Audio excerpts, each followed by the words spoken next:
Alcatraz, the Rock. I mean, for decades, it held some of America's most infamous criminals. Absolutely. A name everyone knows. And now it's this huge tourist draw right there in San Francisco Bay. But what if? What if that story changed? Changed how? Well, what if there's a serious push to not just, remember the history, but to actually rebuild and reopen Alcatraz as a working prison today? And that's exactly what we're diving into. This isn't just some wild idea floating around.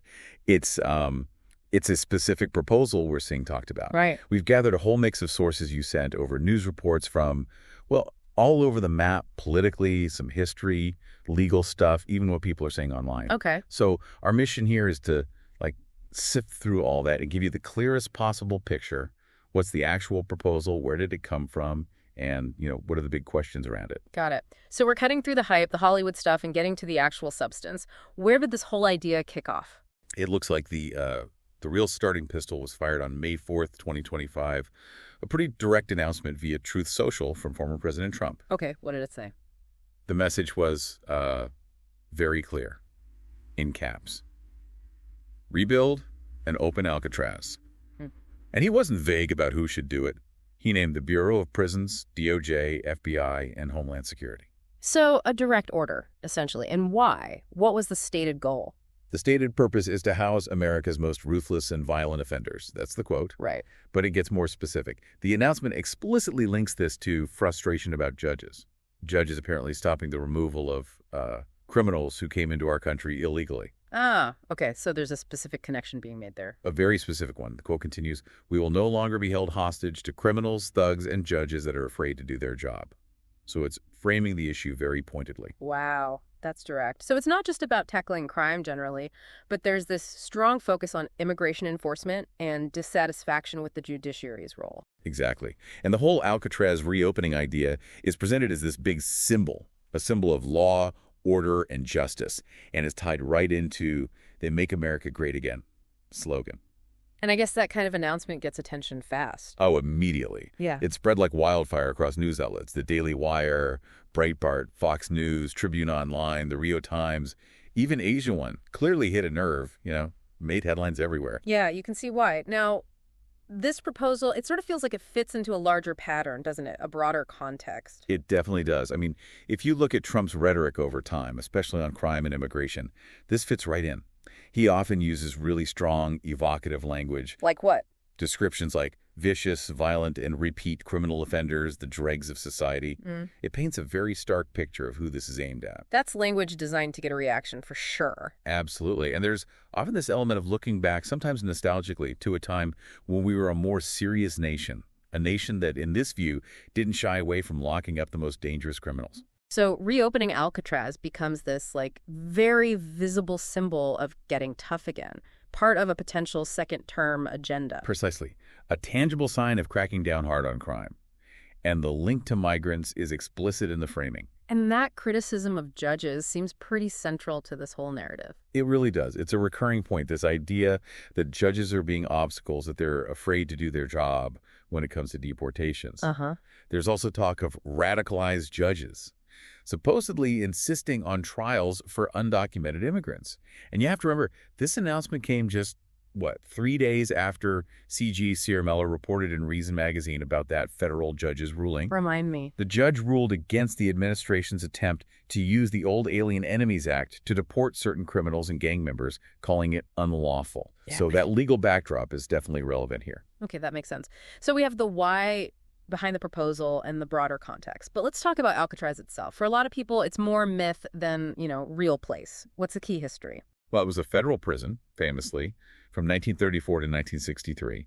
Housed some real notorious figures, Al Capone, Machine Gun Kelly, Robert Stroud, the Birdman of Alcatraz, though he actually did his bird stuff at Leavenworth mostly. Right. But his reputation really came from that location. Middle of the bay, cold water, strong currents. It seemed totally escape-proof. Except for that one famous attempt. The 1962 escape, exactly. Frank Morris and the Anglin brothers. Made famous by the movie, of course. Yeah. We still don't really know what happened to them, which just adds to the mystique, doesn't it? Definitely. So the Rock, hard to get out of. Why on earth did they close it down in '63 if it was so secure? Simple answer. Money. It was just incredibly, prohibitively expensive to run. How expensive? Almost 3 times the cost per inmate compared to other federal prisons at the time. Think about it. Everything had to come over by boat.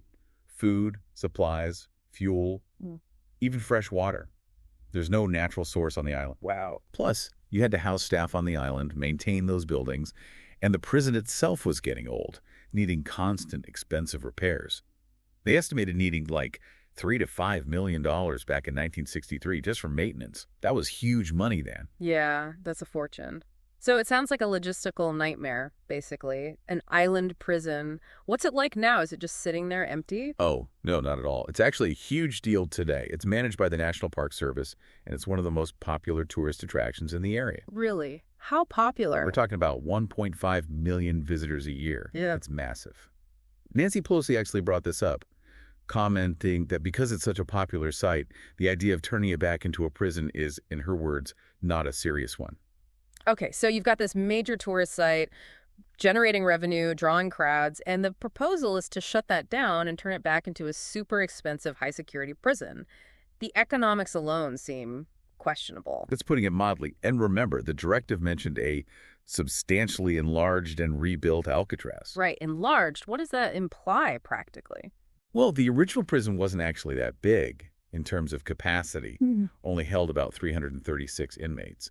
So substantially enlarged means a massive construction project. On an island. On an island. And the existing buildings, reports say they're in really bad shape, like barely more than concrete shells, guardhouses apparently rotted. This isn't just turning the key. No, it sounds like building from the ground up, almost, with all their same old logistical problems. Exactly. Transporting materials, workers, everything by boat. No economies of scale. Remember that lack of fresh water. Someone on Reddit, interestingly, threw out a figure maybe $100 million just for a water pipeline. Who knows if that's accurate, but it gives you a sense of the scale. $100 million for water? And then you lose all that tourism money on top of the building and running costs. Right.